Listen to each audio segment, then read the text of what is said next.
Hoje, então, nós estamos fazendo o lançamento do primeiro podcast Agrodelas. E nós vamos aqui falar sobre o nosso projeto das meninas do agro, vamos falar sobre a soja rosa. E o nosso convidado mais que especial do dia é o doutor Alfredo, que é engenheiro agrônomo pela PUC do Rio Grande do Sul, mestre pela Universidade Federal do Rio Grande do Sul, doutor em agronomia pela Unesp de Jaboticabal. Tem uma trajetória linda de mais de 25 anos na Embrapa e de hoje está aqui como CEO e pesquisador da PG Seeds Sementes, que é uma empresa de sementes, melhoramento genético, e ele vai estar contando um pouco da trajetória dele aqui para nós hoje. Então, muito bem-vindo, Alfredo. Obrigado, Andara. Obrigado, Gazi, pelo convite. É um prazer estar aqui no primeiro da Agrodelas, no podcast aqui, estreando o estúdio, a gentileza do Vinícius e do Grupo Dutra. Isso. Muito bom, a honra é toda nossa. Estamos imensamente felizes. E é uma honra tê-lo conosco, né? Com toda essa bagagem, essa história que você tem e compartilhar um pouco dessa sua experiência em nosso bate-papo aqui. Mas, Alfredo, quem é o Alfredo? Da onde que o Alfredo veio? O que que o Alfredo faz? Alfredo é uma pessoa que veio da região aqui da Grande Porto Alegre, né? Filho de torneiro mecânico com uma professora estadual, né? E por um desvio do destino, assim, chegamos a estudar numa escola agrícola. E isso me introduziu praticamente no meio agrícola.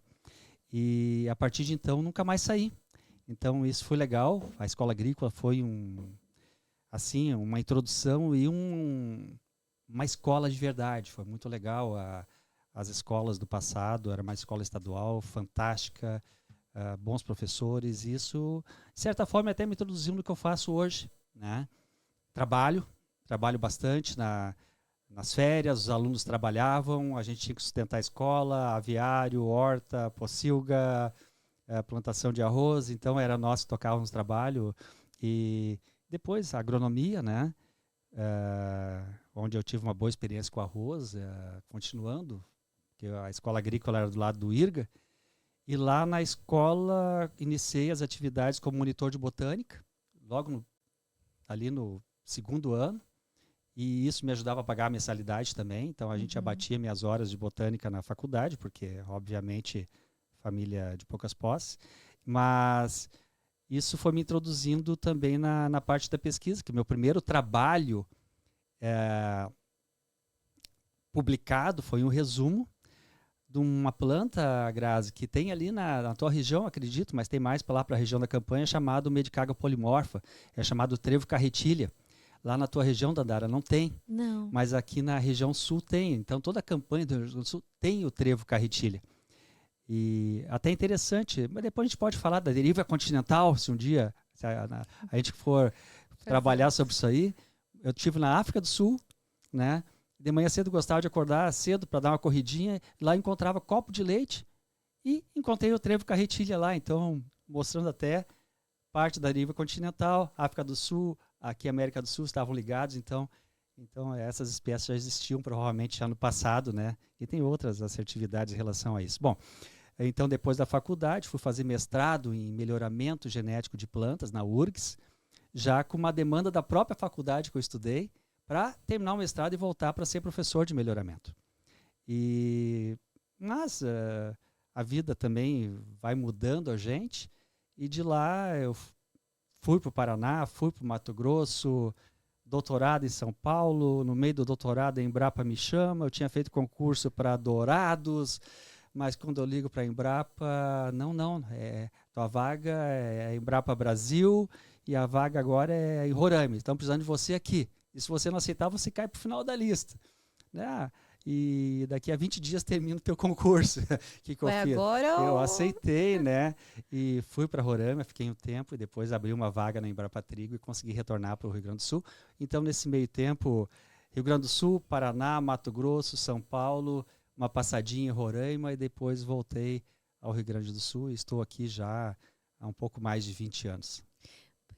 Que bom. Eu tive observando o teu script, enfim, você é melhorista. E hoje eu vi que no mercado, dentro da Embrapa e agora você com a PG Seeds, tem muitas cultivares, você já participou, já foi o criador ou co-participador, co-criador de várias cultivares. Criou muitas coisas. Eu queria que você contasse como é ser melhorista, o que vocês desenvolviam, o que você desenvolve, o que você traz de tecnologia para os produtores rurais. Então, eu adoro ser melhorista, né? Então, as pessoas às vezes não gostam que a gente use o termo melhorista. Então, quando a gente está recebendo treinamento para estar falando aqui, nesses treinamentos, as pessoas não devem falar melhorista, porque a maioria não sabe o que é. Então, vamos explicar. Tá. Eu sou engenheiro agrônomo e trabalho com melhoramento genético de plantas. E abreviamos esse melhoramento genético de plantas como melhoramento, e eu sou um melhorista. Em espanhol é chamado fitomejorador, né? Espanhol e inglês é parecido. Então, nós trabalhamos com melhoramento genético de plantas. Nesse melhoramento genético de plantas, Dandara, você tem lá na universidade, que você está concluindo mais uma etapa agora. Então, tu tem as pessoas que trabalham com biologia molecular, com transformação de DNA, né? Mas, antes disso, nós temos aquelas pessoas que trabalhavam com melhoramento convencional, que era cruzando plantas, trabalhando com genes, nada de muitas técnicas revolucionárias. Eu sou esse cara, né? Eu sou, antes, embora eu tenha aprendido bastante sobre isso no mestrado, mas eu prefiro trabalhar com melhoramento convencional. Eu gosto lá de olhar as plantas, fazer a combinação, tentar buscar as melhores combinações para a frente. Mas melhores combinações para quê, né? Tu, como vocês duas, como Qual o filhas objetivo? de agricultores, né? E estão lá no dia a dia. O objetivo principal não é ganhar dinheiro. O objetivo principal é levar uma tecnologia para o campo e que o agricultor, o agropecuarista, consiga ter rentabilidade. Se eu for desenvolver um produto que não for ajudar o campo, que não for melhorar a vida da pessoa que está lá no campo, não faço. E isso é uma coisa que eu e meus sócios já temos assim estipulados. Fazer por fazer, não. Tem que agregar. E tem que agregar uma vantagem para que o nosso agricultor, nosso pecuarista, ganhe dinheiro com isso e tenha uma vantagem. Não só dinheiro, mas também que tenha uma melhor rentabilidade, um melhor aproveitamento, né? Às vezes até diminuir custos, que isso é importante também. Então, os melhoristas, de modo geral, que trabalham com melhoramento genético de plantas, eles estão sempre buscando desenvolver plantas mais resistentes, mais produtivas, né? E se pensa muito também em plantas que façam o menor custo de produção. Isso é muito importante, porque a rentabilidade não é só com altas produtividades, é também com menores custos. Isso a gente comentou o dia que a gente se conheceu, né? Que foi lá na Fenatrigo, que a gente participou de uma entrevista. E você comentou essa questão o que seria melhor para mim, mais adequado, em função de que também trigo, o pessoal está querendo produção e não rusticidade, que as pessoas têm que avaliar bem. Eu acho que vocês fazem isso, né? Qual o melhor para quem? Porque não é uma receita de bolo, tipo, Exato, esse para todo mundo. Exato. Vamos pegar o trigo, por exemplo. Hoje nós estávamos numa discussão sobre o trigo. A Grazi está Muito colhendo grande. trigo. E hoje a forma de avaliação da qualidade do trigo nas cooperativas, nas cerealistas, é via pH. Eu, como estudante que já fiz agronomia, e o senhor, como melhorista, vai saber explicar melhor no caso. Mas nós temos tantos outros fatores que determinam a qualidade de um trigo. Sim. Né? A colorimetria Só que dessa farinha. Um ponto eu coloquei hoje para Dandara, doutor Alfredo. Não funciona muito isso no dia a dia. Ainda não, mas a cobrança por exemplo, assim, do consumidor final, seja ele um moinho, seja ele uma indústria de rações, né? Uma indústria de biscoito, uma indústria de pães. Então, assim, cada indústria que vai usar aquela farinha de trigo, de triticale, de centeio, eles exigem algumas características mínimas, qualidades mínimas para o produto. Exato. Então, para fazer um bom pão, tem que ter, além de um bom pH, um tamanho de grão, um grão bem cheio, pesado, ele também tem que ter, por exemplo, uma força de glúten mais forte, porque quando o pão a massa começa a fermentar e começa a criar ali os gases, essa bolha tem que ser suficientemente forte para que o pão cresça sem aquela bolha arrebentar. Por outro lado, o biscoito, eles querem justamente uma massa que seja mais fraca de glúten. Para quê? Para que não forme bolhas. Vocês imaginem um biscoito, um pacote que vai ter 25 biscoitos dentro. Se um crescer 0, então, né, tu trabalhas bastante matemática, né? Tua vida foi matemática e hoje está na matemática financeira, Grazi. E imagina se cada biscoito nós tivermos 0,1 milímetro, 0,2 milímetros a mais, porque cresceu um pouquinho mais que devia. Não vai caber no pacote, que aquela máquina está desenhada para isso. E fora isso, a força de glúten, nós temos expansividade, nós temos elasticidade. Falei 3 características, 4 com o teu pH. Sim. Mas normalmente para um trigo-pão é exigido 12 a 13 características. E por incrível que pareça, é mais difícil fazer uma farinha para biscoito. São quase 20 características. Eu não vou entrar em detalhes de cada uma, que sinceramente nem lembro mais disso, mas quando eu trabalhava com a equipe de trigo e fui responsável pelo BAG e o banco bloco de cruzamentos da Embrapa Trigo, eu tinha que combinar isso aí, todas essas características, e era mais difícil fazer um bom trigo-pão do que um bom trigo-biscoito. Mas não é só isso. Nós temos hoje a indústria, a alimentação animal, que boa parte do trigo produzido, cereal de inverno, também pode ser utilizado na alimentação animal. Daí nós temos que pensar em proteína, na qualidade da proteína, que não é só proteína. Nós temos que pensar nos aminoácidos, lisina, triptofano e outros, que a gente tem que trazer do farelo de soja para fazer ração. Então, se nós tivermos o cereal de inverno com aqueles aminoácidos de melhor qualidade, maior quantidade também, nós temos uma melhor matéria-prima. Então, a indústria de ração também cobra, né? E se a gente pensar em etanol, outro dia a gente estava falando de etanol aqui no Rio Grande do Sul, né? O Rio Grande do Sul importa 98%, 99% do etanol que consome. E a gente perde, vamos falar assim, nós do Estado, o Estado perde 1,2, 1,3 bilhão todo ano, né? Devido à importação, que normalmente que vem de São Paulo, de parte do Paraná. Então, nós estamos tentando desenvolver a produção de etanol amiláceo aqui no Rio Grande do Sul. Por quê? Nós temos aí mais de 8 milhões de hectares semeados, cultivados no verão, com milho e soja, mas uma pequena parte apenas no inverno. Então, nós temos muita área sobrando ainda que a gente poderia produzir trigo, triticale, centeio, cevada, também para a produção de etanol, né? São opções. Não sei se eu pulei um pouquinho o assunto, mas... Não, de forma alguma. Mas já foi ali nesse caminho. Para quê? E também para criar, eu vou apontar para a Grazi, que ela é aqui da propriedade do Rio Grande do Sul, né?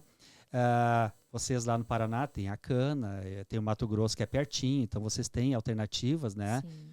E aqui no Rio Grande do Sul, então, a gente tem que criar condições, e isso o melhoramento genético atua, para que nós tenhamos um produto que seja bom para a produção de etanol. E o que precisa para a produção de etanol?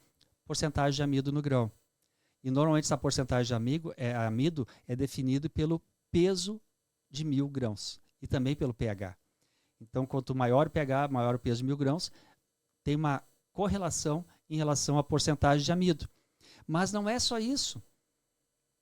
Eles me pedem também que eu desenvolva um triticale, por exemplo, até o ano passado, que tivesse muito amido, mas também alta proteína. Por quê?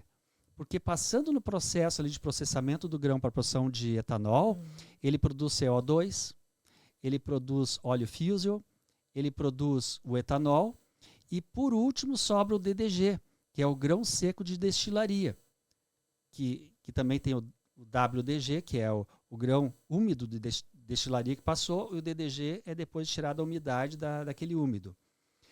Esse produto é principalmente utilizado na alimentação de suínos, de aves, de bovinos. Daí precisa ter alta proteína. Então, assim, precisa alto amido e alta proteína. Problemas. É uma balança. Quando aumenta um, o outro baixa. Quando aumento esse, o outro baixa. Felizmente, nos trigos que nós temos no mercado hoje, da Embrapa e outras empresas, encontramos no germoplasma, naquelas cultivares que a gente trabalha, materiais com alto amido e alta proteína. Então isso facilita. E, infelizmente, Dandara, não é só isso. Então, a Grazi acabou de falar, então esse ano nós tivemos um ano bastante chuvoso. Então, além de ter toda essa qualidade, nós também precisamos ter um trigo que seja produtivo e, ao mesmo tempo, que seja rústico e resistente às principais adversidades. Doenças, né? Umidade do solo, umidade na parte aérea. E esse ano, infelizmente, o excesso de chuvas está prejudicando muito a produção de trigo aqui no Rio Grande do Sul. A qualidade do produto, em sua maioria, está menor do que o esperado. E isso vai afetar bastante a cadeia, né? Mas ainda tem, os produtos que estão sendo colhidos têm opções. Então, nós temos opção da indústria de ração, alguma coisa da indústria de moinhos, e o Rio Grande do Sul, em especial o Rio Grande do Sul, tem exportado trigo.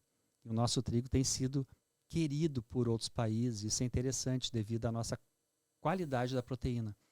E até eles estão exigindo uma quantidade de proteína inferior à que a gente está colhendo. Então, a gente está colhendo acima do que eles pedem.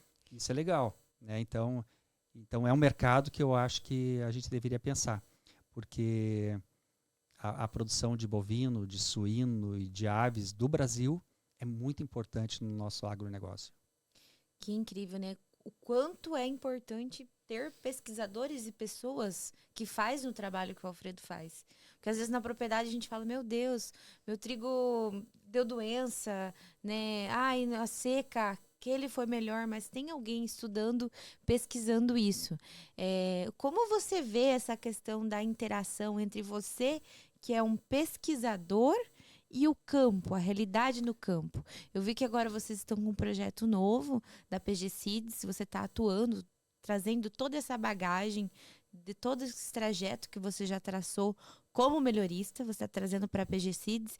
E como que você integra essa necessidade do produtor rural em ter um trigo que vai aguentar mais a seca, por exemplo, ou de outras culturas, né? A gente está trabalhando também agora, o momento é o biológico, a adubação verde, o plantio direto, esse boom da sustentabilidade. Como vocês integram essa informação? Pesquisa, campo, resultado, para o produtor rural. Você está fazendo mestrado, né? Sou aluna especial, sim. Em solos? Não, é na parte de engenharia de energia na agricultura. É claro. A gente conversou alguma coisa a respeito disso outra hora. E assim, ó, eu não posso conceber que uma pessoa faça melhoramento de algo que é destinado ao setor agrícola e que essa pessoa não visite o setor agrícola, não conheça a realidade do setor agrícola. Então, de modo geral, os pesquisadores, eles vão nas propriedades, têm amigos, produtores, visitam, e a gente também faz muita difusão de tecnologia. Então, muito do que a gente produz, a gente vai em dia de campo, leva a produtores, passa o conhecimento, que nem sempre a difusão oficial, as Emateres, as empresas particulares, tem aquele conhecimento gerado na pesquisa. Então, parte da pesquisa também é difundir para os difusores e, em alguns casos, pegar casos diretamente ao usuário final. Isso acontece. Uhum. E nesse contato com o usuário final, a gente, indiretamente, a gente tem um feedback. A gente tem uma melhor visão do que está acontecendo e o que é necessário. Então, a visita ao campo é importante. E ver as necessidades do agricultor também é importante. Outro dia eu estava conversando com a Grazi sobre a chuva desse ano que está acontecendo no inverno, está prejudicando. Mas eu falei para a Grazi, mas assim, ó, lá em fevereiro existia a previsão desse excesso de chuva. Sabendo disso, a pesquisa pode dizer assim, olha, aqui está a lista das cultivares, e dentre essas cultivares, essa são mais tolerantes a excesso hídrico. Então, de modo geral, se tivesse uma boa difusão dos conhecimentos, os produtores poderiam ter tentado adquirir sementes daquelas cultivares em detrimento de outras que são mais sensíveis. Então, esse trabalho poderia ter sido feito. Como o ano passado foi um ano muito produtivo de trigo, foi fantástico, eu acho que assim, tão cedo a gente não vai ter um ano que nem o ano passado, o pessoal olhou no retrovisor somente e esqueceu de ver que normalmente a produção não é assim aqui no Rio Grande do Sul. Então, devemos sim procurar cultivos que sejam mais adaptados às condições que são normais aqui no sul do Brasil, né? Então é importante esse feedback, esse contato produtor, cooperativas, difusores, a cadeia produtiva de modo geral e a pesquisa estar inserida nisso aí é fundamental, né? Então, eu trabalhei 25 anos na Embrapa como melhorista em melhoramento genético vegetal, desenvolvendo novas cultivares de centeio, triticale, participava das equipes de trigo, cevada, né? E mais recentemente aveia. Então, terminei uma etapa, agora iniciei uma etapa aqui com a PG Seeds, que antes era planta genética. Então, meus sócios ali, o Fábio Quadros e o Francisco Lier, vinham desenvolvendo melhoramentos já de aveias forrageiras e de ervilhacas. E a proposta deles é uma proposta que me agrada, principalmente que a gente, né, e eu acredito que tudo, Andara, tem um apreço especial pelas plantas de cobertura, pelas plantas de serviço, pelas plantas forrageiras. E confesso que isso é uma paixão minha, né? E a oportunidade fez com que a gente se juntasse, então eu estou contribuindo nessa parte, e eles, com conhecimento fantástico que eles têm em soja, e eu estou ajudando eles a colocar as ideias dele numa linha, numa sequência lógica para chegar ao desenvolvimento de cultivares de soja também, agora em breve. Uau! Alfredo, como a planta de cobertura faz parte do plantio direto, né, dentro do sistema ali, conta para as pessoas que vão nos assistir, que estão nos assistindo, como isso pode contribuir e que isso seria o ideal, como fazer e o porquê fazer. A história é um pouco mais longa. Se a gente pensar em termos de sistema de plantio direto, foi uma coisa que foi idealizada no passado, começou o desenvolvimento lá, se eu não me engano, na região de Castro, Ponta Grossa, no Paraná, e teve toda uma idealização do sistema de plantio direto, com plantas de cobertura, com preparo do solo, com menor preparo do solo com máquinas, né? Só que recentemente o sistema plantio direto ficou denominado plantio direto. Daí eles acham que simplesmente fazer plantio direto... Colocar soja e trigo Ou é plantio soja direto. de milho, Exato. soja de milho, que é o plantio. Sem revolver solo, sem usar plantas. Então fugiram da ideia de sistema de plantio direto. Felizmente, Grazi, isso está retornando. O pessoal está começando a dar importância pelas plantas de cobertura, está dando importância pela rotação de cultivos. Então, nem sempre soja no verão. É necessário colocar uma outra cultura de verão, principalmente o milho. O milho é uma das plantas fantásticas que mais deixa matéria orgânica, carbono no solo. Vocês estavam falando de carbono, a importância, daqui a pouco eu acho que vocês vão tratar desse assunto, né? O milho é fantástico no sistema e ele é necessário para a quebra de doenças da soja, por exemplo, né? E o cultivo de inverno também é interessante.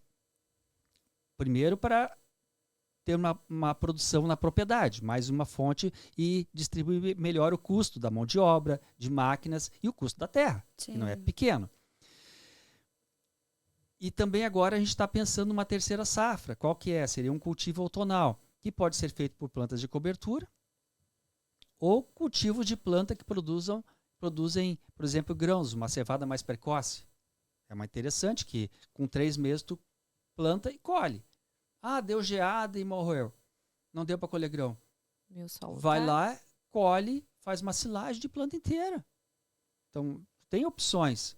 Se não der certo, que a Nandara falou, tá lá. O cultivo tá lá. O solo tá protegido, Tá né? protegido, então. Mas eu acho que esse fato é o que precisa o produtor ouvir. Essa comunicação assertiva, essa comunicação Sim. direta, o produtor tem que entender o porquê que ele está usando essa estratégia e qual é o objetivo disso. E Que é pouco desmistificar falado. também algumas coisas, né? Que nós estávamos conversando contigo ontem.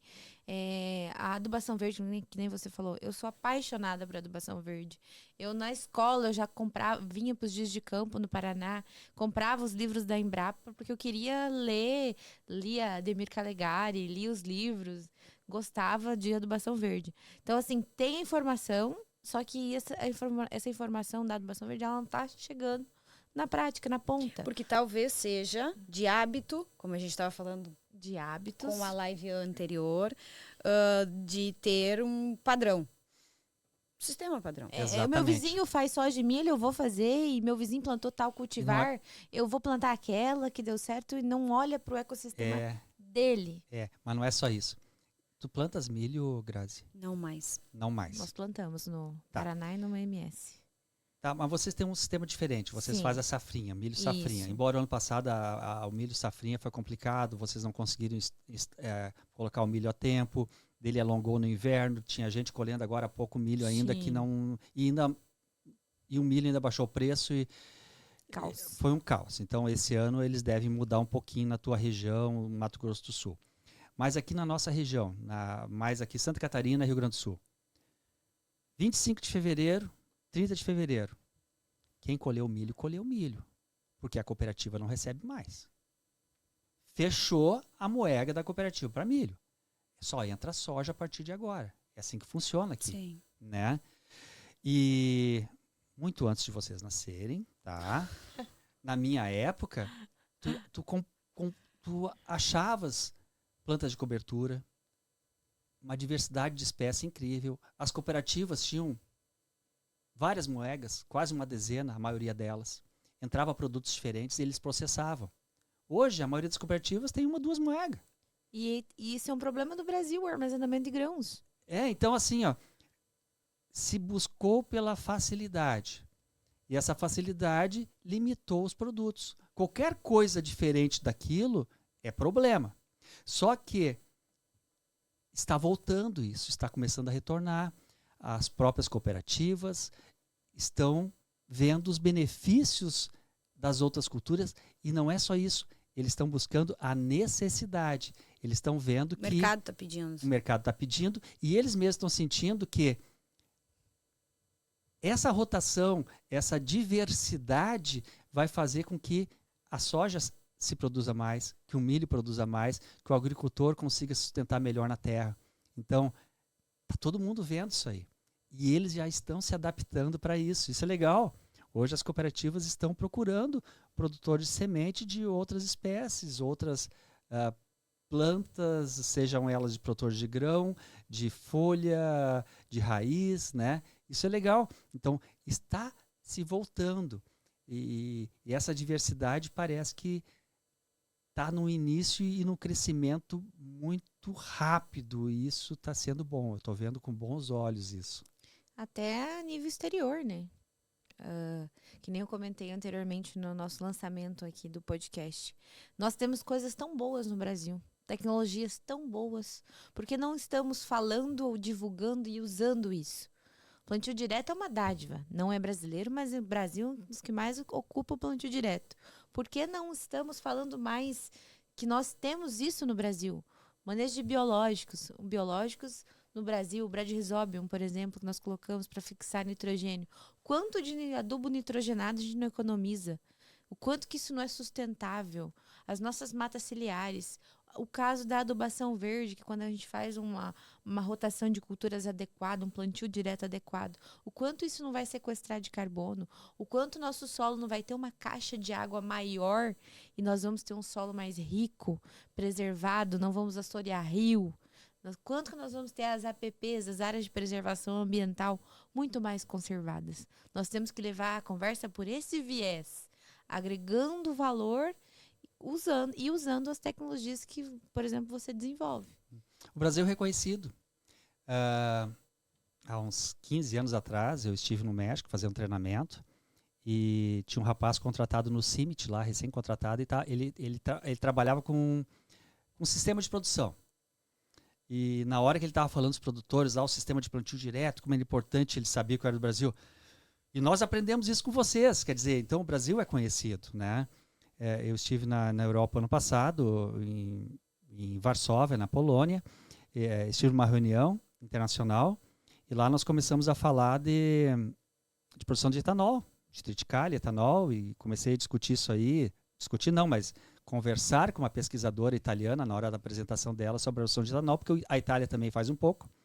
E nisso, um dos pesquisadores que estava ali, coordenadores do evento, que era polonês, da antiga Polônia, comunista ainda da Rússia, ele aumentou a voz e disse assim, ó, eu não posso admitir uma produção de um alimento que não seja a alimentação humana, com tanta gente passando fome no mundo.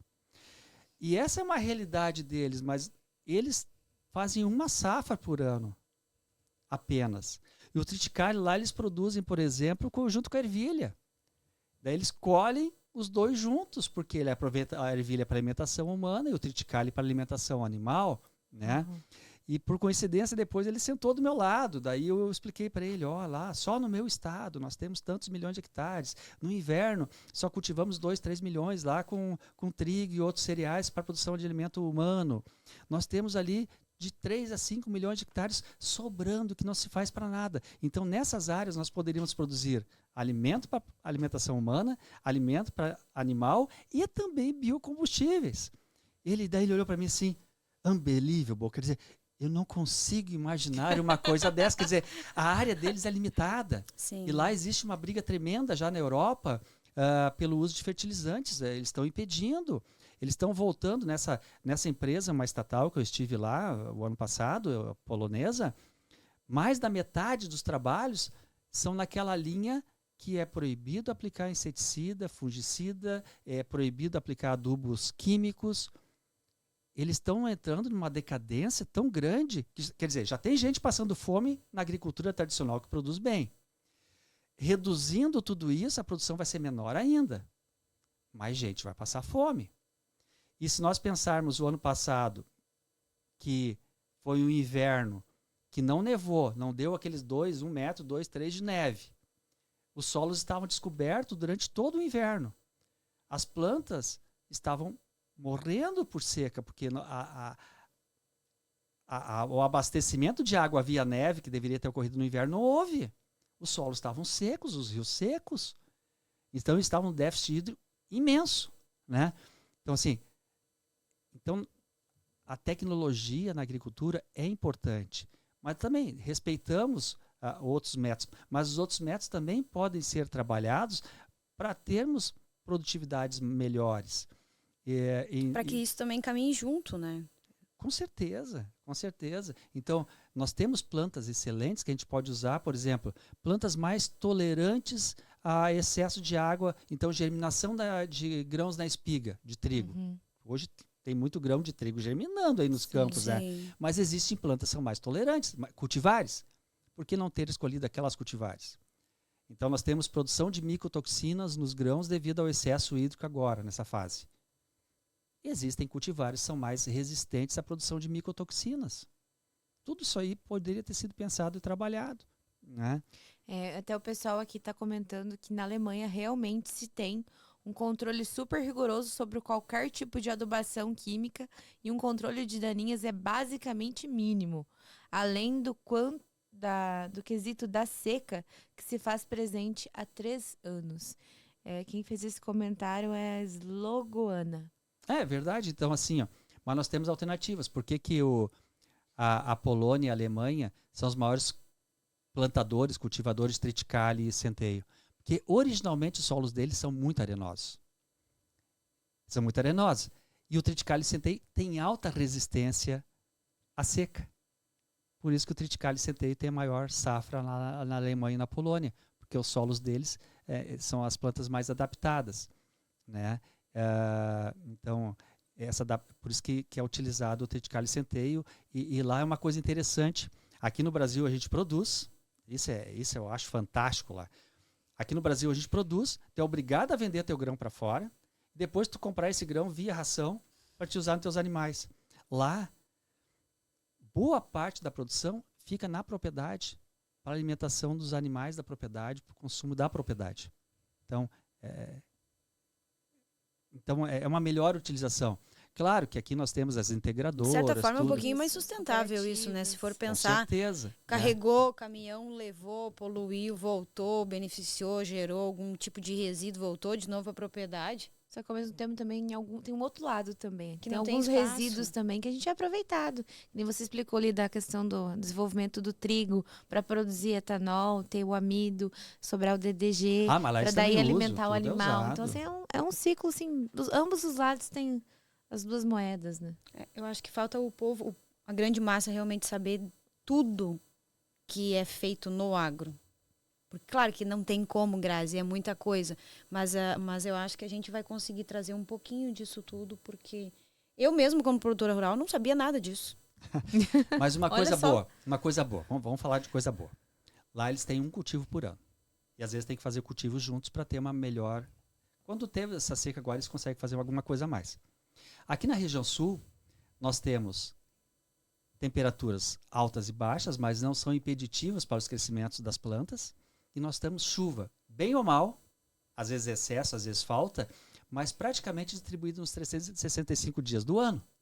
Sim. Então, aqui na região sul do Brasil, ao contrário do centro-oeste do Brasil, norte do Brasil, que tem uma estação de chuva, uma estação de seca, aqui nós temos uma riqueza ambiental onde praticamente a gente consegue produzir todos os dias do ano. Tanto é que empresas da Nova Zelândia vieram para cá 20 anos atrás e compraram muitas propriedades para a criação de gado a pasto. Pastagem, produção de leite a pasto. Por quê? É mais econômico do que dar uma arrastão no coxo, né? Então, nós temos uma riqueza muito grande aqui e às vezes quando a gente tem essas adversidades, é verdade que acontecem adversidades, mas poderia ser pior. Então, nós somos aqui no sul do Brasil, a gente tem uma riqueza ambiental fantástica, né? Disponibilidade de água, disponibilidade de luz.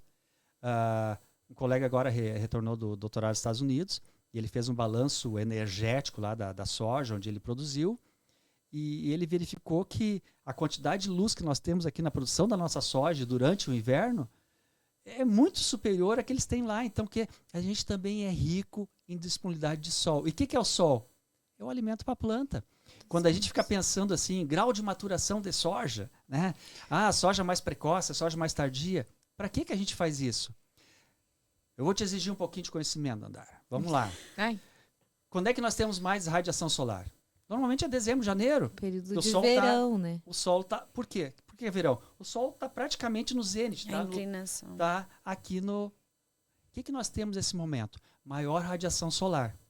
Por que a gente calcula as plantas, no caso de soja, e um milho também, nós temos uma coisa chamada IAF, Índice de Área Foliar, que é a quantidade de folhas que a planta produz. E nós temos o índice de área foliar pequeno no início, à medida que ela vai crescendo, tem um pico da índice de área foliar, depois que ela começa, mais para o final da vida dela, ela vai diminuindo o índice de área foliar, porque as folhas vão senescendo, vai perdendo folhas. O que interessa? Eu preciso ter o maior índice de área foliar, onde nós temos o maior pico de radiação solar. Para quê?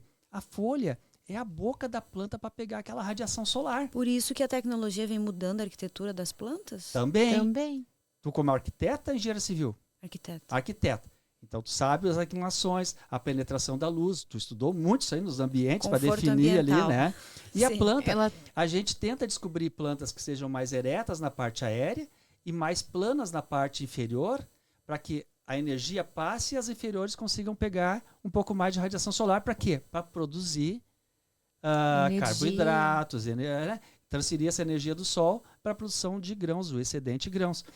Então, quando a gente trabalha em grupos de maturação de soja, por exemplo, e as épocas têm que ser diferenciadas para os grupos de maturação de soja, para que nós tenhamos o máximo de bocas, que são folhas, quando tiver a máxima radiação solar. E, infelizmente, no Rio Grande do Sul, ano passado, muitos produtores trocaram isso.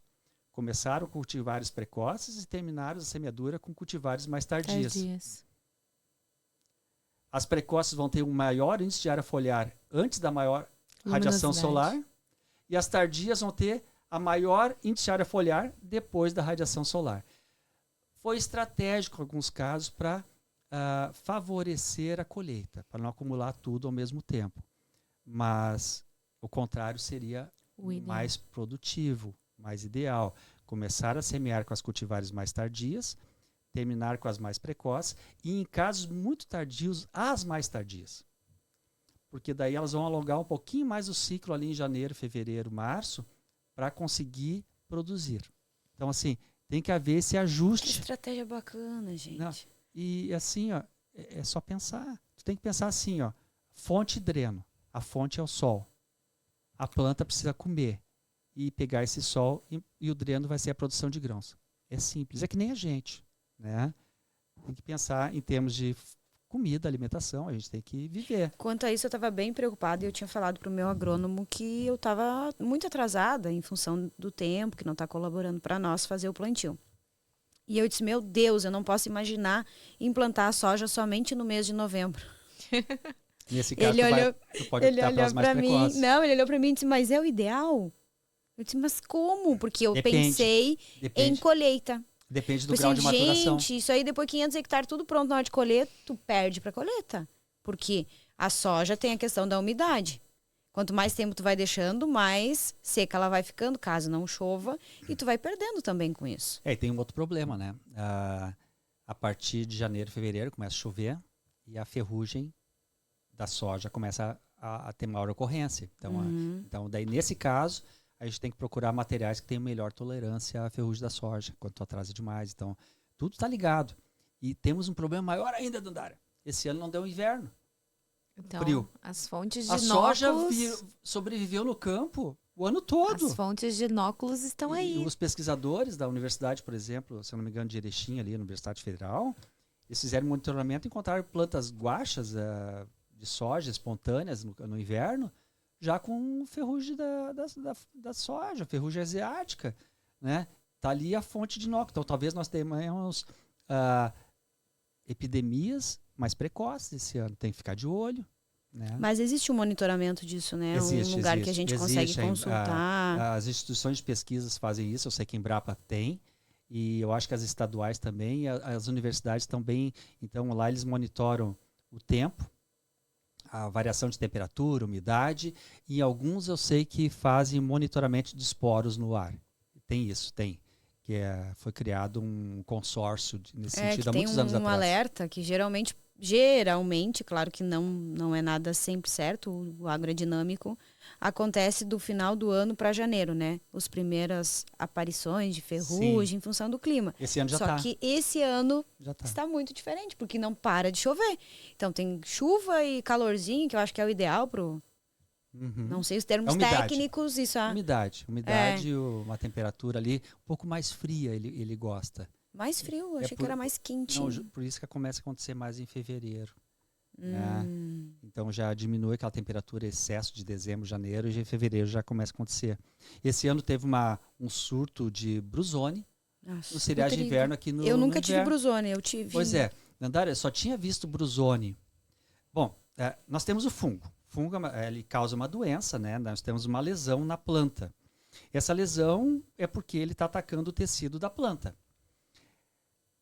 Para fazer a identificação dessa doença, a gente pega essa lesão, leva folhas para um laboratório e coloca numa câmara úmida, onde tem alta temperatura e alta umidade para o fungo esporular. Então ele vai passar daquela fase que está vegetando, vai começar a passar por uma fase reprodutiva, daí tu coleta aqueles esporos dele para analisar no microscópio se é a brusone, se é uma giberela, se é uma mancha foliar, uma septoriose, né? Mas eu só vi isso aí em câmara úmida. Esse ano eu via no campo a espiga de trigo e o fungo esporulando no campo. Então, assim, eu só tinha visto isso nos 20 e poucos anos que eu trabalhei com cereais de inverno, nos pivôs central lá em São Paulo, quando passava uma semana chovendo. Eu nunca tinha visto isso aqui, exceto quando eu levava para o laboratório. Dava uma condição. Esse ano tinha esporos, temperatura alta e alta umidade. Virou local perfeito. Uma câmara úmida a céu aberto. E a doença está ali, o esporo está por tudo aí, né? Então, mas esse ano, eu acho que Claro, esse fungo, vamos falar de trigo, esse fungo ele causa um prejuízo para o produtor na produção, mas ele causa alguma coisa falando em qualidade de farinha?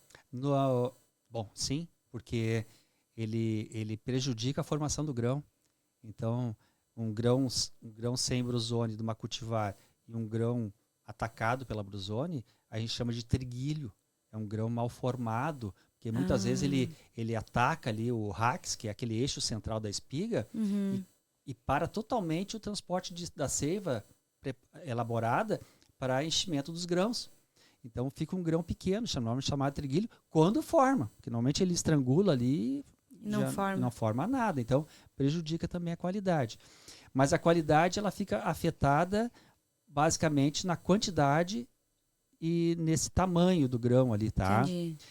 Tem outra doença que é a giberela, causada pela fusariose, e existe já uma tendência de não ser mais chamado de giberela, e sim simplesmente fusariose para o futuro. Essa, além de causar esse dano, só que ela normalmente não interrompe o rax, a não ser em casos... O rax é aquele eixo central da espiga de trigo, então normalmente ela não interrompe totalmente a seiva. Interrompe, assim, em casos extremos. Mas a fusariose tem um outro problema. O fusário, ele produz micotoxinas. E essas micotoxinas são muito danosas para, principalmente monogástricos, nós, aves, né, suínos. Ali nos animais que têm rumen já não é tanto problema, mas... Você fala numa ingestão de um produto que tenha tido sim, giberela. Porque ela Exato. tem uma coloração diferente no pé, né? Eu dizia rosa, Ela tinha é. uma colega minha que trabalhava com isso, ela disse, não, Alfredo, não é rosa, é salmão. É salmão. Viu? E já o brusone é meio Ele fica mais escurecido. cinza, escuro, pretinho. A ali. giberela também ela fica escura na base, mas a esporulação da giberela é mais salmão, é mais puxado por rosáceo. Sim. E tem uma coisa interessante. E quanto a isso, não, por mais que as pessoas digam, faça o tratamento antes da chuva, faça o tratamento. Mas ajuda. Em cultivares muito suscetíveis, não vai fazer muito efeito, porque vai pegar igual. Mas pelas cultivares que têm uma pequena tolerância, uma pequena resistência, uma aplicação de fungicida pode ajudar. Mas alguns fungicidas podem piorar. Sabe por quê? Gente, olha como a gente faz pra adivinhar isso lá na roça? Tem um trabalho de um pessoal de uma cooperativa aí do Paraná. Não sei se esse trabalho foi permitido ainda a publicação, porque o colega fez o doutorado dele, testou os trabalhos, mas não sei se foi publicado ainda. Algum grupo de fungicidas, né? E eu não vou citar o nome para evitar problema legal aqui. Eles ajudavam a controlar a doença. Mas o fungo, ao receber aquele fungicida especial, ele pensava assim, estou sendo atacado. Daí ele produzia mais micotoxina para se defender. Daí o grão, a planta, a espiga tratada com aquele fungicida, em particular, ela apresentava mais micotoxina do que aquela planta tratada com um fungicida que existe há 40, 50 anos. Estava ajudando a desenvolver a micotoxina. Por uma forma de defesa mesmo. Do micro-organismo. Então, assim, é normal. Você nunca viram um pé de limão, às vezes, num ano, dá uma produção maravilhosa, salta fruto, e no outro ele seca, morre. O que a planta está? Ela já sabe que não está legal. A defesa dela, vou produzir descendentes, vou produzir frutos que vão ter sementes e vai deixar minha descendência. Então, por que a gente poda uma parreira? Por que a gente pega um pé de jabuticaba que não produz jabuticaba, nos primeiros anos tu vai lá e dá uma sova de laço nele né? Eu achei que isso não era real. É real. Mas então, claro. tu causa um dano na planta, ela produz fito-hormônios de defesa dela que vão produzir frutos. E esses frutos, o que é? É uma defesa da planta. Estou morrendo. Vou deixar descendência. Que perfeição. Então, eu já fiz essa jabuticadeira. Eu já encontrei jabuticadeira com 10, 12 anos, 15 anos. Nada que não de produzia. fruto. Eu dei uma judiadinha nela, mas no outro ano já estava dando fruto. Não sei se ela deu fruto pelos fito-hormônios ou se ela ficou com medo do Alfredo voltar lá de novo, né? Que legal. Mas o que é a poda? A poda é isso também. Se tu não podares uma parreira, ela vai ficando vegetando, criando aquele monte de folha e vai diminuir a produção dela. Agora eu vou entrar num assunto que não tem nada a ver, mas alguém me falou que já fizeram poda na soja. Existem alguns trabalhos, Doideira, né, diz que pra quando estimular. crescia muito, vai lá e corta um pouquinho e tal. Mas, gente, isso não tem muito fundamento. Agora vamos entrar em um assunto extremamente Eu polêmico. desconheço esse trabalho. A Embrapa, eu lembro trabalhos do passado, eles trabalharam com desfolha. Na época que a lagarta era um grande problema, então eles trabalhavam assim, na às vezes é pesquisa, isso. desfolhando a soja para ver até quanto. Esses trabalhos de desfolha definiram o número Quantos por cento? mínimo de lagarta que tinha que ter para iniciar o tratamento de Olha, inseticida. Por Que quê? tu tá me contando, o meu agrônomo sempre diz, Grazi, eu vejo uma lagarta e ligo pra ele. Vinhas tem lagarta?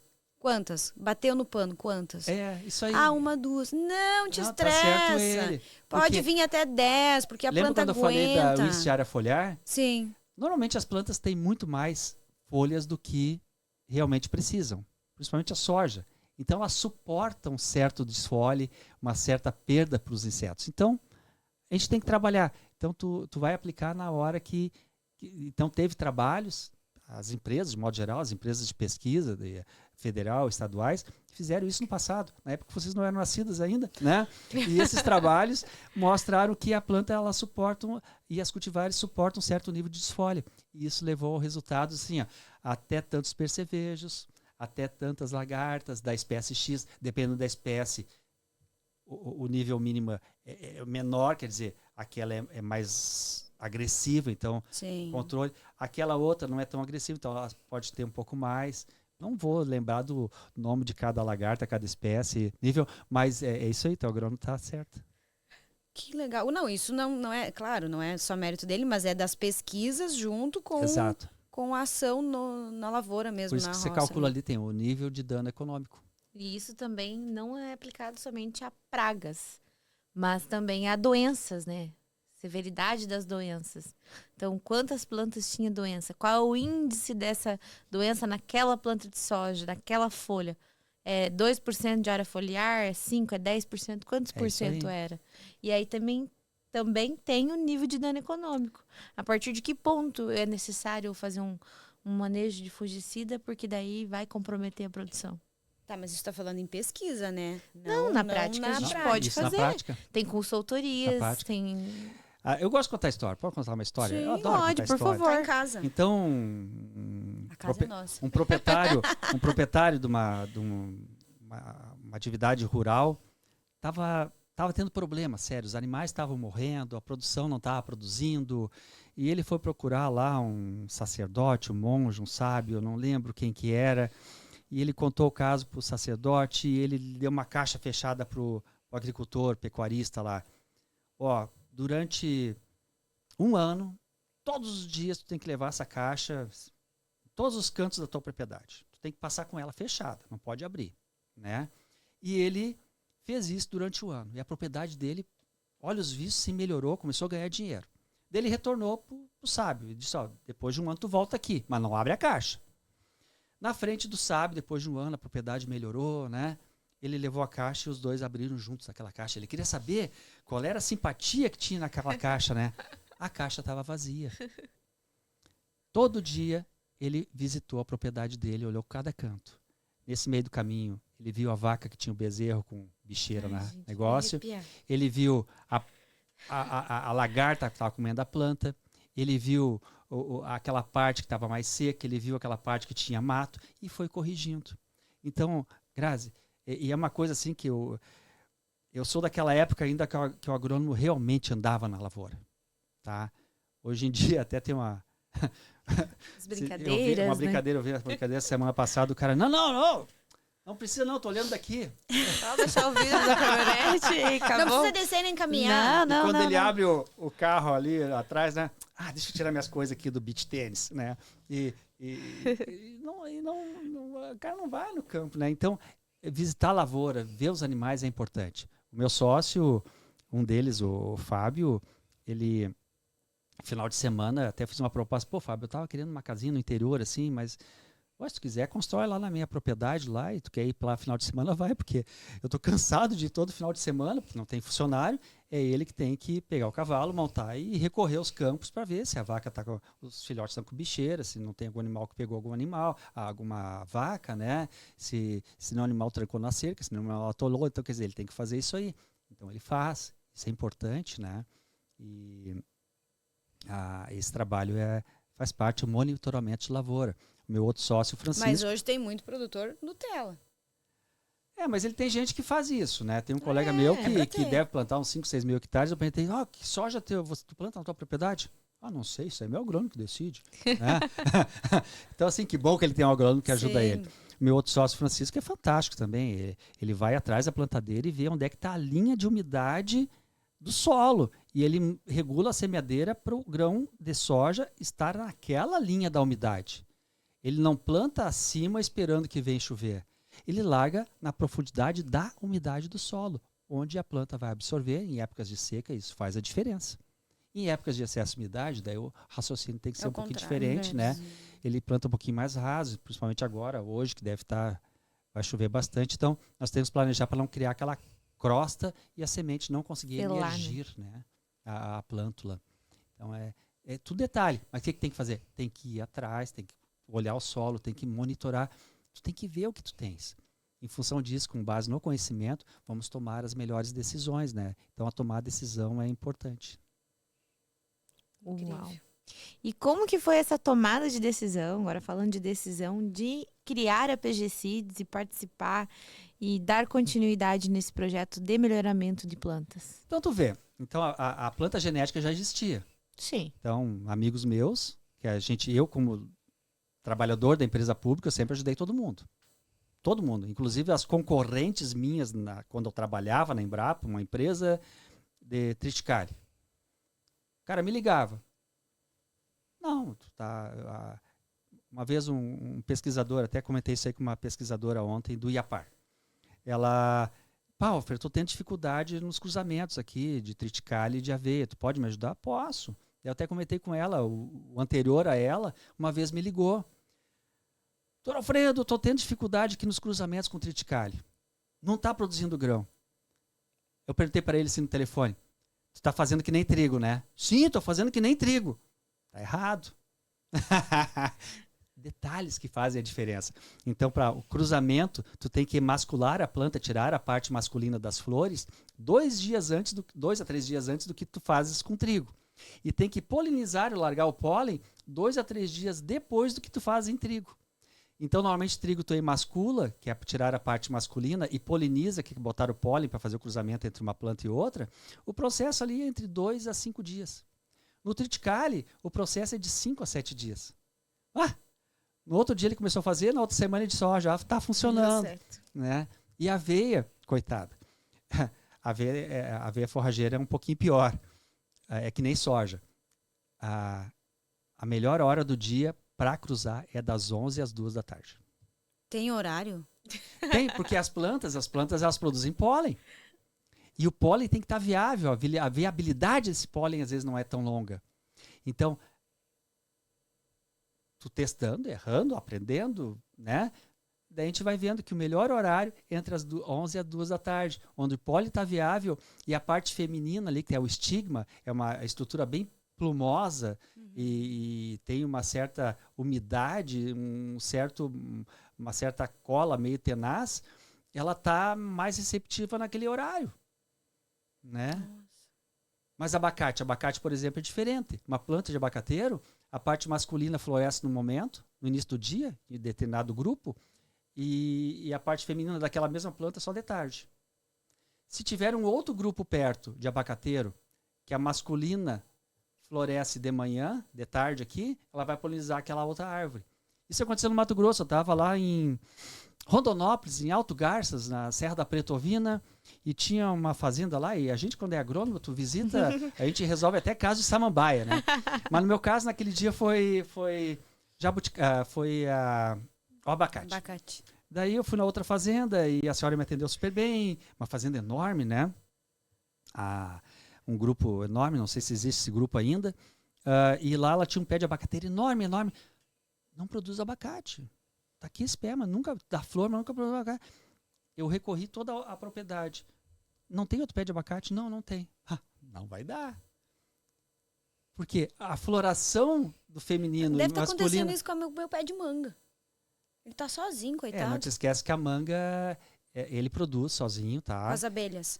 Não, mas a manga não é daqui, a região é muito fria aqui. Então, alguns pés vão produzir, nem todos vão produzir aqui na região sul. Tá? Nossa, a minha carregou horrores, mas não deu muito fruto. Deu uma coisinha escura nela, pode assim. ter dado doença, né? Enfim. Isso aí é... Eu não posso... A única coisa que eu amo na vida é manga e o meu pé de manga não tá produzindo. Isso é uma coisa interessante, Dandara. Tu fez uma pergunta, como é que eu comecei com essas coisas? Bom, então existia a PG Seeds, a planta genética, e já eram amigos meus, e como eu auxiliava outras empresas sempre, nunca... muito ajudei eles em palpites e visitas à propriedade, e isso criou um vínculo bastante grande. E fizeram uma proposta, e essa proposta eu gostei bastante, porque quando eu pedi demissão da Embrapa e eu não aposentei, eu não fiz acordo, eu simplesmente cheguei, tá aqui minha carta, estou indo embora. Depois de 25 anos, né? E eu queria ir mais longe, eu queria desenvolver um sonho. Quando eu comecei a fazer mestrado aqui na URGS, com os professores aqui fantásticos, né? A primeira aula de melhoramento deles, eles falaram assim, e lembrem que eu comecei a aula de fui fazer o melhoramento para voltar para a universidade para ser professor. Na primeira aula de melhoramento, eles falando da experiência deles nos Estados Unidos, mostrando assim, a regionalização é muito importante. Então é difícil desenvolver um material que seja bom para tudo quanto é lugar. Normalmente desenvolve um material que é bom para aquele lugar.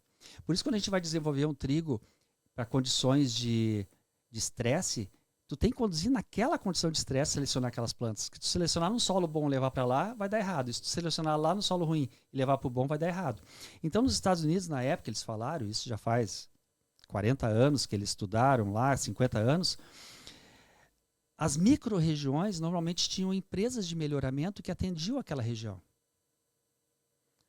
E eles falaram disso e depois vai surgir a lei de cultivares no Brasil, então talvez as empresas de melhoramento tenham sentido, Naquela hora meus olhinhos brilharam, né? Pai, é isso que eu quero para minha vida. Eu não quero voltar para dar aula, embora eu adore dar aula. Quero criar uma empresa de melhoramento. E agora, quando eu pedi demissão da Embrapa, mandei e-mail para o meu professor, né? Desculpa, mas pedi demissão, ele preocupado, mas o que tu vai fazer, né? Vai ficar em casa? Não, me associei a uma nova empresa, mudamos o nome de planta genética para PG Seeds e falei para ele, tô entrando numa empresa aí que já está existindo aí, que tem uma proposta interessante. Vai entrar então, né? Vou sim. E já respondi para ele. E o culpado foi o senhor. Porque na minha primeira aula de melhoramento lá, o senhor falou e os olhinhos brilharam. Então, quer dizer, estou realizando o sonho. É legal, a parceria é muito boa. O Fábio e o Francisco conhecem muito soja. Muito, muito soja. Embora eu tenha sido responsável na Embrapa pela pesquisa de soja na região norte do Brasil, no tempo que eu estava em Roraima, eu era responsável pelo projeto de soja na região norte, né? Mas de lá para cá mudou muito. Então, estou reaprendendo em soja bastante. Aprendendo muito com o Francisco e com o Fábio, mas a minha experiência em plantas forrageiras e o gosto que eu tenho, e fui responsável no Mato Grosso pelas plantas de cobertura há bastante tempo, e então agora estou implementando isso aí, e agora a minha tendência é não atender só a região sul, a gente está migrando um pouco mais para o norte, estou buscando parceiros lá, a gente está mais ou menos arrumando algumas coisas, e vamos começar a trabalhar com algumas plantas lá para a região centro-oeste. Né? Então o objetivo é grande, e como eu falei para vocês, então eu tenho TDAH, eu tenho déficit de atenção e hiperatividade, eu sempre faço, Matheus, sempre faço várias coisas ao mesmo tempo, né? O segundo que está dizendo isso aqui hoje, Exato, né? mas é legal. A gente achou que era uma característica de mulher, assim. Só que vocês são fazedores. TDAH, normalmente de 4 pessoas, 3 são homens e 1 é mulher. Parece que ele está muito ligado a alguma coisa, talvez no cromossomo masculino, mas mulheres também têm TDAH. Tá? Isso aqui é um dado da Associação Americana dos Estados Unidos. Uma vez uma bióloga me falou uma coisa que eu fiquei perplexa. Tu lembra? Uma bióloga que a gente fez uma live. Tem certeza que não? Agora eu não tô que lembrando. todo... Gente, eu não sei termos técnicos, mas enfim, que todo embrião, logo que fecundado, ele é feminino. Assim. Sim. Não me lembro Segundo dessa ela, foi o que ela informação. falou. É. Eu fiquei, depois que define a questão do sexo. Mas aí só por que eu queria comentar isso? Porque talvez vocês tenham uma tendênciazinha ali. Não, aqui quando o Por óvulo... causa da questão do... Então, vamos falar das plantas, tá? Nós temos a parte do ovário ali e a parte do pólen. No ovário, nós temos o núcleo, mas nós temos ali o citoplasma também. Nós temos uma parede celular. E aqui nós temos citoplasma. Além do núcleo, nós temos citoplasma. Já o pólen só tem ali os cromossomos que vêm do núcleo, da célula gamética. Então ele vai trazer só coisas do núcleo. Só que no óvulo nós temos aqui o citoplasma. E no citoplasma nós temos também alguma parte de herança gênica. Então, no genitor materno, nós temos alguns genes a mais que estão ali no citoplasma. E isso na genética, no melhoramento genético de plantas, a gente chama de herança materna. É bem interessante isso aí. Triticale, eu cruzava triticale e tinha uma planta especial que eu cruzava e quase sempre, quando eu usava essa planta como pai, os filhos tinham grãos bonitos. Quase sempre, quando usava ela como genitor paterno, eu pegava o pólen dela para fecundar uma outra planta. Ela deixava filhos com grãos bonitos. Mas, todo ano eu revisava, e comecei a olhar uma coisa. Quase sempre, quando usava ela como genitor paterno, ela tinha grãos bonitos. Mas, sempre que eu usava ela como genitor materno, os grãos eram bonitos. Por quê? Provavelmente, aquela qualidade do grão que eu estava avaliando tinha uma herança citoplasmática que somente a mãe transmite. Daí, a partir disso aí, eu não fiz um trabalho científico, foi observação, e eu notei que o número de vezes que acontecia isso era muito maior. A partir de então, comecei a usar aquela planta sempre como mãe, quando eu queria melhorar uma característica para a qualidade de grão. É assim que se faz o melhoramento, então.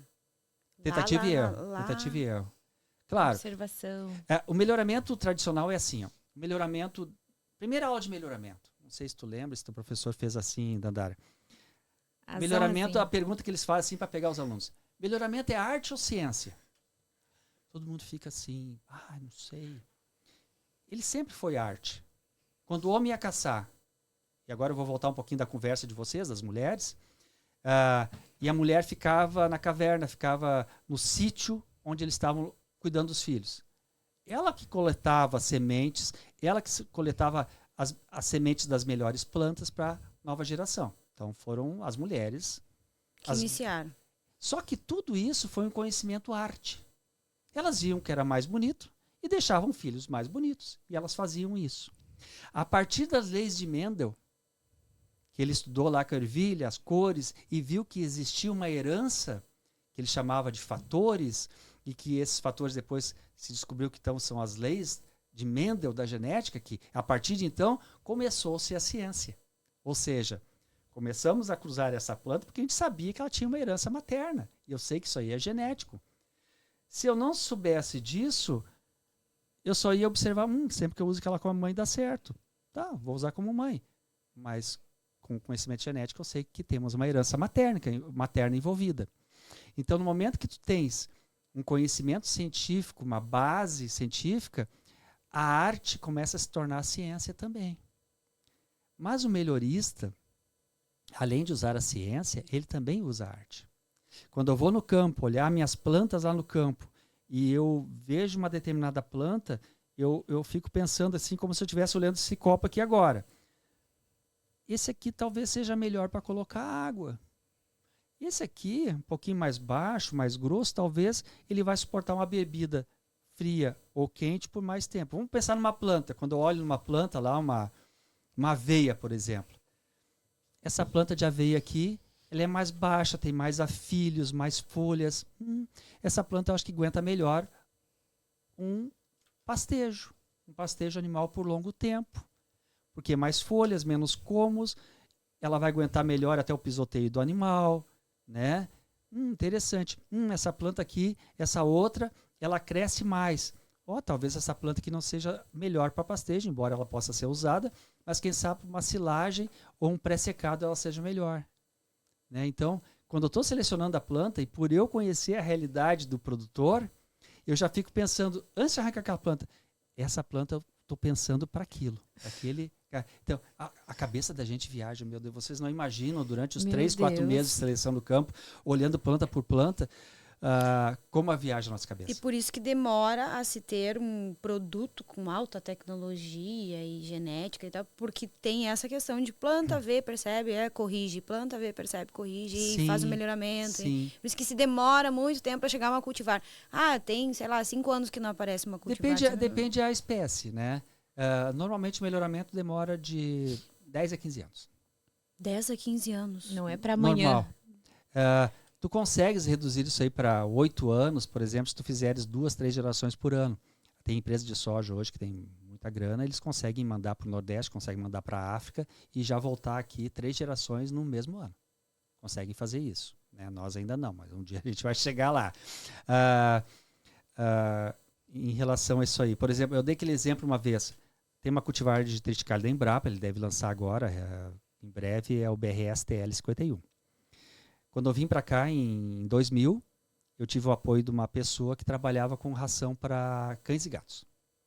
E ele precisava, nessas rações para cães e gatos, de um triticale que tivesse maior proteína, mas não só proteína, aqueles aminoácidos que eu falei.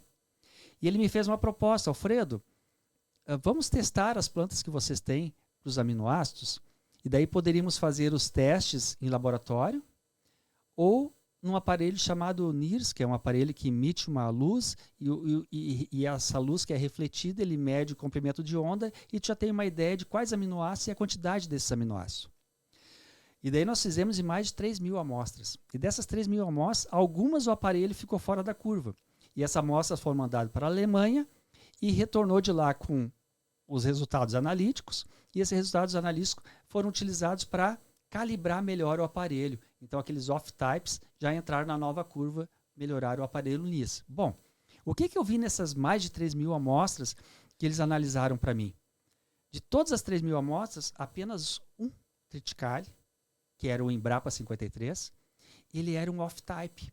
Ele tinha mais proteína e tinha mais aminoácidos que todos os outros. O restante, se tu fechasse os olhos e pegasse assim, não ia fazer diferença, era igual. O que eu fiz em 2002? Sabendo que o Embrapa 53 era melhor para proteína e eu sabendo que para o pessoal que produz suínos e aves aqui no Rio Grande do Sul, Santa Catarina, é muito importante aquela qualidade de aminoácidos, eu comecei a usar o Embrapa 53, daí começa a ciência, melhoramento de ciência, nos cruzamentos, pensando em melhorar uma planta para uso específico na alimentação de suínos e aves. 2023, 21 anos depois. Ela está sendo Poderia ter colocada. sido antes esse lançamento? Poderia. Mas a gente também tem uma parte de estratégia, de empresa, de marketing, de lançamento. Não, a gente ficar lançando um monte de material, né? Você tem que esperar o momento correto. O momento é esse. A indústria de suínos e aves precisa de alimento. Que o milho que vinha do Mato Grosso, do Paraná, não está vindo mais. Lá eles estão produzindo etanol. O frete está caro. E se nós não acharmos alternativas, tu vê a importância do melhoramento. Se a gente não achar alternativas ao milho, a gente corre o risco de fechar os produtores de suínos e aves aqui do estado de Santa Catarina. O que nós vamos fazer com essas famílias? Então a gente precisa produzir alternativas ao milho, porque o milho os produtores já não estão querendo mais cultivar milho, porque o preço da soja, todo mundo quer soja, né? Mas tem a questão climática também. Mas podemos produzir cereais de inverno. E cereais de inverno de tão bons quanto o milho, às vezes até melhor, no caso do triticale, devido à proteína e os aminoácidos que tem. Então, depois de 21 anos, consegui lançar uma cultivar triticale produtiva, resistente às principais doenças de inverno e com a qualidade de proteína e aminoácidos que vai atender muito bem a cadeia de suínos e aves.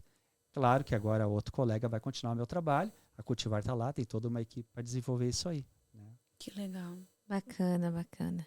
Alfredo, você é o nosso convidado especial aí, nosso primeiro convidado do primeiro Que legal. episódio. Foi um orgulho e ao mesmo tempo um compromisso enorme, né? Do primeiro episódio aqui do podcast Agrodelas. E nós fizemos agora mais cedo o lançamento oficial de um projeto que a gente vai tocar de agora em diante, que é o projeto da Soja Rosa, que na verdade é um projeto que já existe há uns 2 anos. Nós Quase temos 2 anos, as né? Agrodelas aqui. E nós nunca tínhamos lançado dessa forma ou falado para algumas pessoas. Então, em primeira mão, eu quero convidar e pedir a sua opinião. Como que eu posso melhorar nesse projeto, melhorar nesse projeto das Agrodelas, que vai consistir em fazer o quê? Em unir as mulheres do agro e ter parceiros como você, que é um professor, um pesquisador, enfim, tem um maior know-how em relação ao melhoramento genético e também para nos dar orientações, que é o de agregar valor nos produtos do agro, por exemplo, soja, milho, trigo, leite, daquele produto que seja produzido por mulheres e que tenha quesitos sustentáveis, como, por exemplo, de usar a rotação de cultura, de usar um plantio direto, de preservar o meio ambiente, de usar um produto biológico. Nós estamos lançando isso agora. Mas que seja uma participação efetiva. Com as mulheres produtoras do Brasil, de forma a integrá-las. Porque, assim, existem pesquisas, até nós estávamos no Congresso Nacional das Mulheres do Agro, que demonstram que no Brasil já tem 40% do agro, ele é composto por mulheres dentro da porteira. Só que onde estão essas mulheres? Elas estão, talvez não estão então em evidência. Então, a forma de monetizar isso, vender esse produto, por exemplo, soja rosa, o selo da soja rosa. Então, esse produto vai ser ofertado na B3, na Bolsa de Chicago, para a China, para a Bung, enfim, para outras empresas, dizendo que aquele produto, aquela soja, ele tem o selo da soja rosa, que foi produzido por mulheres, que tem os requisitos da sustentabilidade e que, por isso, ele vai ser um pouco mais bem pago. Vai ter 1% de rentabilidade a mais no bolso do produtor rural. Da produtora rural. Da produtora. Então, por exemplo, assim, eu tenho minha mãe e ela tem um talhão. Vou colocar a minha mãe em evidência naquele talhão, porque daí eu vou ter um recurso financeiro a mais por produzir algo em nome dela, com ela, integrando na propriedade. Né? A Grazi é produtora, ela gera a propriedade, tem a liderança, a propriedade dela, a produção dela tem um valor agregado por ser uma figura feminina integrada a isso. Em relação à questão social, o que faria isso a nível social Brasil? Essas mulheres que têm o selo da soja rosa, consequentemente, vão ser mais participativas e vão ter mais dinheiro no bolso. Então, a nível social, ela vai se sentir mais dona do que ela já tem e vai ganhar mais. Nossa, estou vendendo soja melhor que você, que não é homem.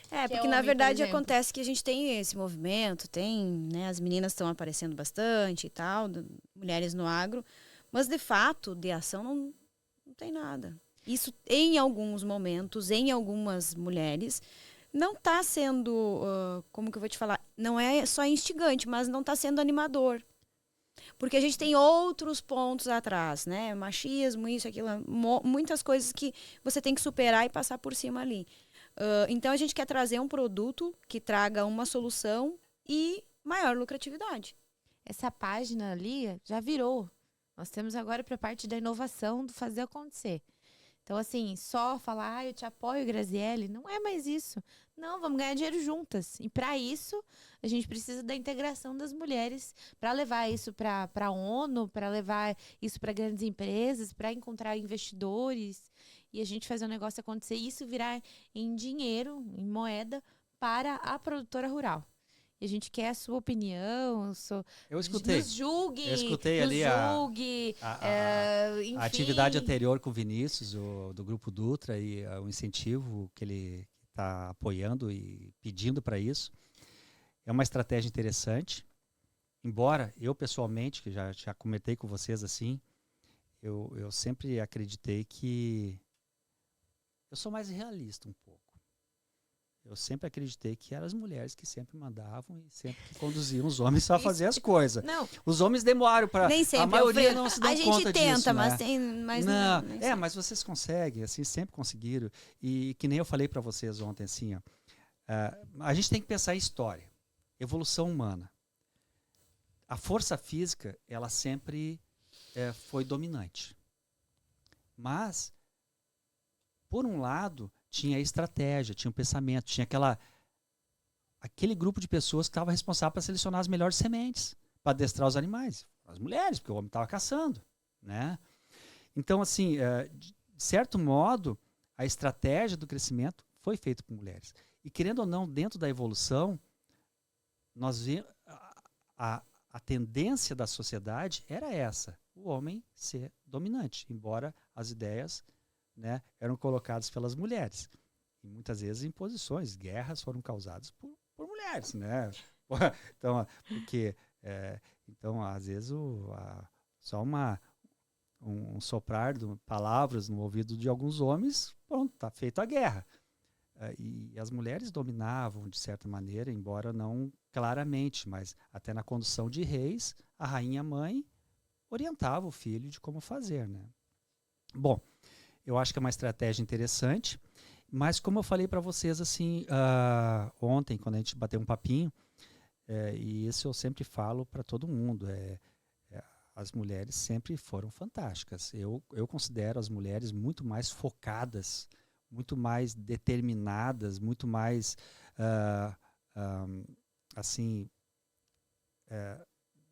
realizam o trabalho, então elas têm uma disciplina melhor que o homem. Existem homens com excelentes disciplinas também, mas assim, de modo geral, eu considero que as mulheres são muito mais disciplinadas. Eu tive excelentes alunos, né, estagiários, tanto homens como mulheres, mas confesso, de modo geral, as estagiárias que eu tinha maior prazer em trabalhar, porque normalmente o serviço era muito bem feito, né? Então, e sem precisar ficar muito em cima. Então, as mulheres sempre me entregaram. Então, e outra coisa que eu noto, assim, na minha época, quando eu era mais jovem, não acontecia o que está acontecendo hoje. Hoje, o protagonismo das mulheres no agro é enorme. O que eu vejo de meninas, assim, de meninas que eu falo de 20 a 30 anos, 35 anos, assumindo as propriedades, é fantástico. Outro dia, o Francisco meu sócio, deu uma palestra sobre soja no Sindicato Rural de Carazinho. Tinha uma menina lá, que é estudante de agronomia, e ela estava assistindo a palestra, e eu descobri que quase todas as reuniões do Sindicato Rural de Carazinho, ela está lá, junto com o pai dela, né? E parelho junto com o resto do pessoal, porque ela já está recebendo um treinamento, um tratamento, e ela está preocupada em ter isso, porque ela vai continuar o trabalho da família. Não é do pai, é da família. E eu estou notando isso aí. Eu vi a conversa antes ali de vocês, na outra entrevista ali, que o Vinícius coordenou, e ele entrevistou mais ou menos vocês, do agro delas, né? Eu achei bem interessante, porque cada vez mais o protagonismo feminino está ocorrendo. E isso eu vejo, assim, é fantástico. E as mulheres estão trabalhando. Então, assim, se nós conseguirmos valorizar mais e incentivar que outras mulheres consigam ver que outras estão fazendo, está dando certo, porque está dando certo, né? Vocês são determinadas, vocês são disciplinadas. É o que a gente quer. Né? Então, assim, mas o homem também é. Então, assim, mas é importante que a mulher não seja não preterida. Eu acho que o termo é esse. Ela tem que ter as mesmas condições. Mérito, mas também, assim, que seja incentivada a isso. Que é aquilo que vocês falaram antes, né? De repente o pai lá porque queria que o filho conduzisse a propriedade, mas ele não queria aquilo. E a guria que tinha, a moça, a mulher que queria e estava preparada para aquilo, ela nunca tinha chance. E quando o pai dava, ele nunca dava aquela chance correta. E às vezes é quebra de paradigmas, né? Mas é uma sociedade mais antiga. E eu tenho certeza que daqui para frente vai ser tudo diferente e o protagonismo feminino vai continuar crescendo, porque não tem diferenças, não existe, né? E a não ser aquela, o determinismo, a disciplina da mulher é realmente uma coisa que chama atenção. Eu conheço várias, desde executivas de altas empresas, como que coordenam empresas agrícolas também. São mulheres que estão ali top. Eu conheço uma que foi nesse evento que vocês foram, ela foi lançar um livro, né? Tava lá. Até eu disse, tô indo na tua propriedade quinta-feira. Alfredo, eu não vou estar lá. Quinta-feira, vou na tua propriedade. Não vou estar lá, porque eu vou estar lá no evento tal, no lançamento do meu livro, né? Mas são pessoas que... E qual é a dica que tu deixa, Alfredo, digamos assim, para as nossas agrodelas? Para aumentar a produtividade na lavoura, nessa questão aí de melhoramento. Eu acho que é um envolvimento. Primeira coisa, se envolver mais. E mesmo que... E se envolver não é numa imposição, não é numa briga, e sim demonstrar que tem interesse e que pode contribuir. Uma ex-aluna minha de mestrado, ela de mestrado de agronomia, ela nitidamente ela ajudava muito o pai na propriedade, definir adubo, custo de produção da lavoura, que cultivar de soja plantar, ela ajudava na semeadura, ajudava na colheita, ajudava a pensar na produtividade, e eu notava que no estágio era destacada, depois quando saiu foi trabalhar numa multinacional para fazer o estágio final de curso, e hoje é coordenadora de uma grande região do Paraná no comércio de soja, porque os caras viram o potencial dela, mas por quê? Ela se envolveu desde pequena na propriedade e o pai estimulou ela a participar daquilo. E, embora ele trabalhasse com o irmão, ela também, como filha dele, tinha espaço. Tinha espaço, quer dizer. Então, é isso, o espaço, a disciplina e o determinismo, né? E estudar, claro, né? Tem que querer aquilo, porque nem todas podem querer isso aí. Tem outras que de repente... tem gosto para outras atividades. A gente tem que respeitar isso aí também, né? Então, sonhos, buscar o sonho é importante, né? E quando a gente, que nem diz lá no livro do Paulo Coelho, lá, se não me engano é o Maktub, quando tu deseja realmente uma coisa, o universo conspira a teu favor. Isso é fato. Isso é fato. Que ótimo. Alfredo, a gente quer agradecer muito, mas muito mesmo, por tu ter aceito o convite assim, do nada, né? Dizer que hoje foi só o primeiro podcast que a gente fez contigo, com certeza a gente vai ter outros, porque a gente tem muita coisa a aprender contigo. E o nosso tempo aqui foi pequenininho hoje, em função da gente ter começado até ajustar tudo. E dizer que foi uma honra, só agradecer. Eu também queria agradecer você pelo seu tempo. Vim lá de Passo Fundo, especialmente para gravar o podcast conosco. Tá louco, foi maravilhoso. É muito bom ter você conosco e nós contamos com você nesse projeto aí da Soja Rosa aí, para nos... Vamos dizer, é tanta bagagem, tanta experiência para... E a gente está plantando uma sementinha, né? A gente tá tem muito que aprender, isso tem não que tá ajustar. Certo, esse é o caminho. Não, meninas, por aqui o caminho. Então, nós estamos abertas assim, a construir isso junto para ele não ficar no papel. Ele realmente chegar agora no resultado final. Eu acredito está que disciplinada a fazer. Deram o pontapé, o grupo aqui do Vinícius está empenhado nisso e tem tudo para dar certo e vocês conseguirem largar essa semente, a semente vai dar frutos. Vamos multiplicar. Amém. Então espero que você esteja conosco daqui 10 anos comemorando. Daqui a 10 anos, vou ter já 70 anos, vamos ver. Mas eu pretendo trabalhar até os 93 e estou pensando em morrer nos 95, então até os 93 vou estar trabalhando ainda. Ótimo, ótimo. Meu Deus, tem muito que contribuir ainda, que isso, tá novinho aí nessa empresa nova, nesse projeto novo. Sim, por isso que ele tem mais uns 30 anos pela frente. Tem muita coisa para construir ainda.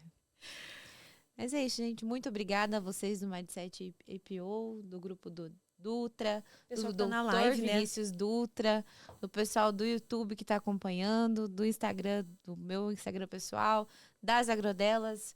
Agradecer ao Matheus por toda essa paciência aí de ficar aqui conosco, conversando, instruindo pelo nosso primeiro podcast. Muito obrigada, Matheus.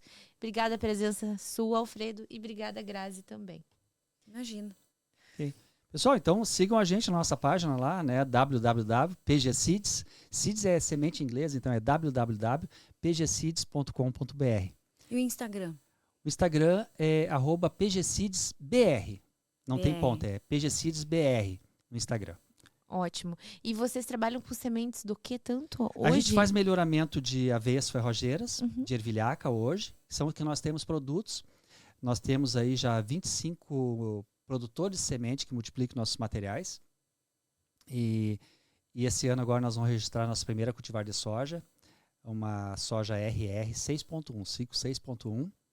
Na tua região lá, Grazi. Vai ser muito boa. Ótimo. Nos ensaios conduzidos aí pelas empresas terceirizadas que a gente contrata. A hora que tu quiser experimentar qualquer coisa na minha região, matando pode a pau lá, tá matando a pau.